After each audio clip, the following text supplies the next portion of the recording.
Alright, welcome to the creation of this mirror card. Right now I'm stamping palms with huts and using StazOn ink on this piece of 4 1/4 by 5.5 inch orange foil by Recollections. It's sold at Michael's. We're stamping the Seaside Cove Small here, also in the StazOn ink. Everything black is going to be stamped in StazOn on these cards here.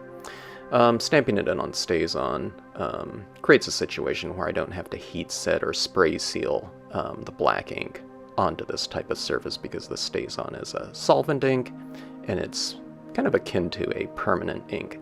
Alright, palm stalks, 123F. I'm going to be stamping it on the left and right side of the lower section. The lower section is going to represent water, and a water area, which will be reflective, or be reflecting, the top scene that's happening above. Alright, we're going to be stamping the frond number 2 on the left-hand side, so it's kind of bending inward into the scene for compositional purposes.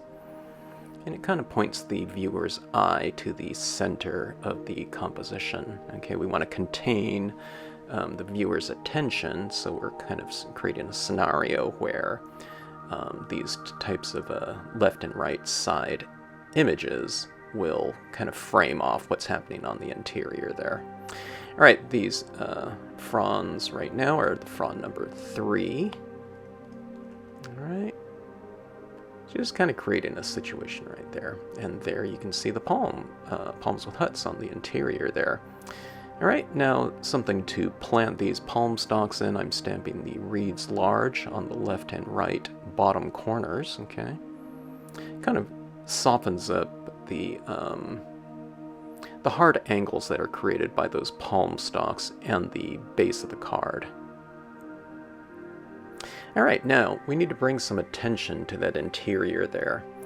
And the palms with huts stamp, I largely created it to represent a daytime type of image, but we want to create, I don't know what this would represent, maybe twilight or something like that, or maybe nighttime, I don't know. Just what you're saying with an orange sky, I don't know, you know, it's dark, it's much darker than white, so I'm creating an interior illumination with the use of the white acrylic paint pen, and now I'm going into the rooftops here, just with 2 pieces of paper. You don't have to mask off all 4 sides of the rooftop because you want the white ink to transition a little bit to appear as though light is coming from the top, so you just need to mask off 2 sides like that and just apply that ink on there. Kind of transition it a little bit. Varying it creates a more natural looking lighting in there than having to do everything completely uniform. It makes it easier on us to do things like that too. Now, the palms with huts, the huts portion, are standing out in that lower reflective area, which kind of is the entire point of this type of format here with the mirror cards, okay? You want there to be a decent amount of reflected area in that lower section, because that's what makes this format really dynamic. Okay, and I don't know, you can experiment around with different colors of foil for that lower section, different colors on the top. You can reflect anything you want down in that lower section too. Photo stamping is really fun for this type of thing with some clouds or something like that to reflect down in that water area. Could be ice or something like that if you're doing a snow type of scene, winter type of scene. Alright, now I was looking at this and I was thinking, I should put some clouds in the background. Ideally, I would have done that first and stamped the palms with huts over the top of it, so I wouldn't be applying white over the tops of those trees. So I was just careful here to apply a very thin layer of this white brilliance ink over the tops of my trees. And then when I spray seal it, you won't be able to see that white over the black as much because it gets a little bit more transparent, or it moves towards transparency, so, and it worked out okay. Alright, so see, you get the clouds in the background there, so it's creating a little bit more contrast to be reflected in that area down below. All right. And that was just a paper towel kind of template. And I think it makes for a really natural looking cloud to kind of move it around, so hold that mask next to your paper, but then also move it around as you're applying the ink too, so it doesn't have to be a real fixed type of application of ink. And again, that makes it easier for us. We don't have to be so careful about things, okay? Something that's harder for people to be less careful because that's the way that they've kind of been going about most of their techniques, but kind of for a more fluid, natural look. Keep things a little bit looser, and that can work for the best in terms of the end result. Okay, now I didn't know how this would look down here, but I needed to get a little bit of more contrast in that wave area, okay? So I'm applying some of that white pigment ink to those, crest of the waves. They call it the spindrift. It's like that kind of a frothy type of top coming off the top of the wave. It's not exactly white caps. This is supposed to be much more mellow here, but you can see those waves rolling in against that gold foil much easier now with a little bit of that white pigment ink. The biggest thing that you have to be careful about is not applying too much white pigment ink like that, okay? All right, I'm trying the alcohol inks, so kind of reiterating the shadow work of the actual design with a little bit of gray alcohol. I didn't know if the gray would lift the solvent-based stays-on ink off the paper, and it might have been doing that, but I didn't really see it happening too much, so it was no problem. It created a little bit of shadow underneath those waves, so you get a little bit more contrast like that rolling in. Okay, I often like to add some splashing texture down in my wave areas anytime I'm doing water. And I think I might have done too much, or that splashy kind of area maybe stood out a little bit too much against this gold. But I don't know. I did it and tried it, so we're going to go with it. And I'm using some of this splatter painting of the Dr. Martin's Bleed Proof White in the top to represent stars or something like that. It just gives it a really nice texture up there. A lot more contrast against that orange area. So you have it represented up top and below, a common texture that's kind of unifying from a textural standpoint, the top and lower section, okay? And going in, I thought those windows, the lighting coming out of those windows needed to be a little bit softer, so applied a little bit of white pigment ink over the tops of those. Now keep in mind, this is white pigment ink, it's brilliance, it will dry on that surface, but I will need to spray seal this when I'm done, and I'll do it with the Krylon clear coat, which is an acrylic spray. All right, putting a little bit of lighting, illumination coming from those huts down below into that area. It created a little bit maybe too harsh of a light. It really stands out. I do have some other colors of paint pens that maybe I should have used instead. Maybe like a tan or something like that, some kind of warmer tone that's not quite as stark white, but it does stand out, that's for sure.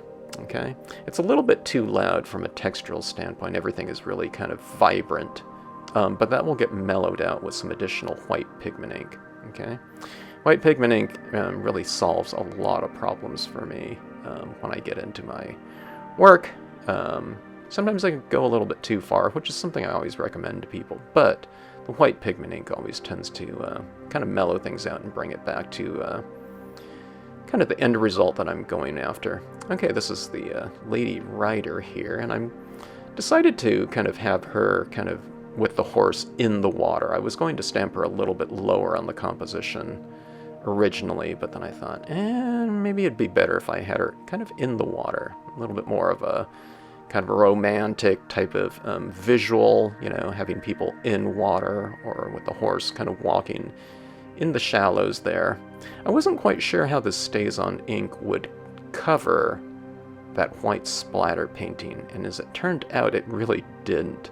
Those white dots of the Dr. Martin's Bleed Proof White splatter painting kind of showed right through, so I just take a Sharpie pen and just color those white dots in the horse, and figure, no problem with the pen, and it covers them right up. And I'm just kind of taking a look at what that looks like. Always kind of get your bearings as you're working with the, these mirror cards. You want to see what you're doing, how it looks in relation to its kind of sibling component there, from, as far as top and bottom.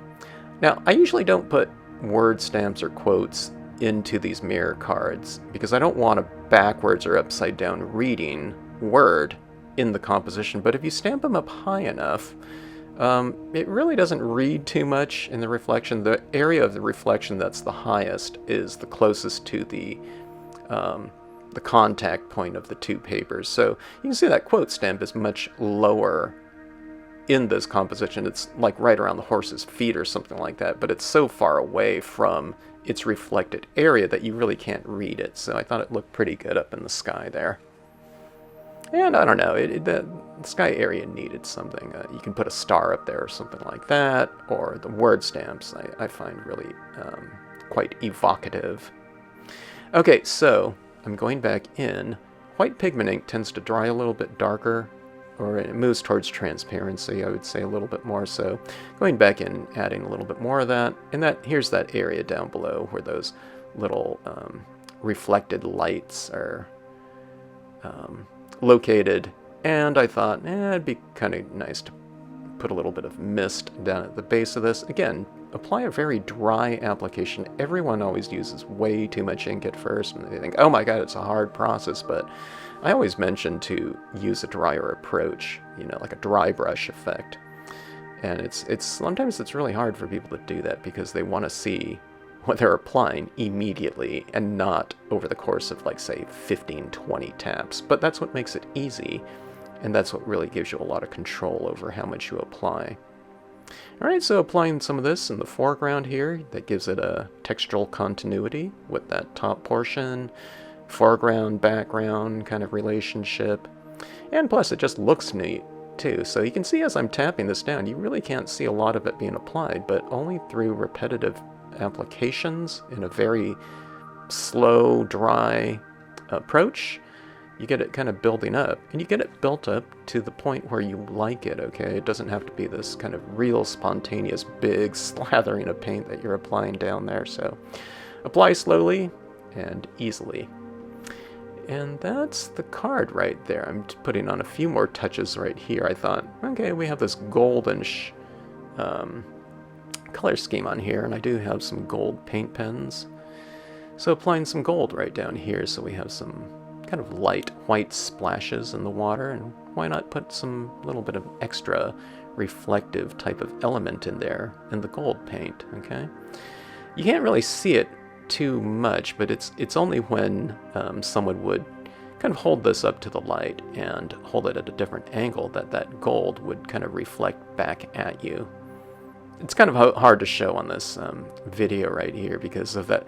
There's such a reflection, and it's even hard for the camera to focus sometimes. But I don't know. These cards are really fun to do and really dynamic. And look at that gold over gold, or foil over foil type of application. You get these really nice kind of flares like that happening depending on the angle that you're viewing it at. And I think it makes for a really fun card to open up for the recipient. But anyways, thanks for watching, hope you enjoyed it, and hope you try one of these foil mirror cards.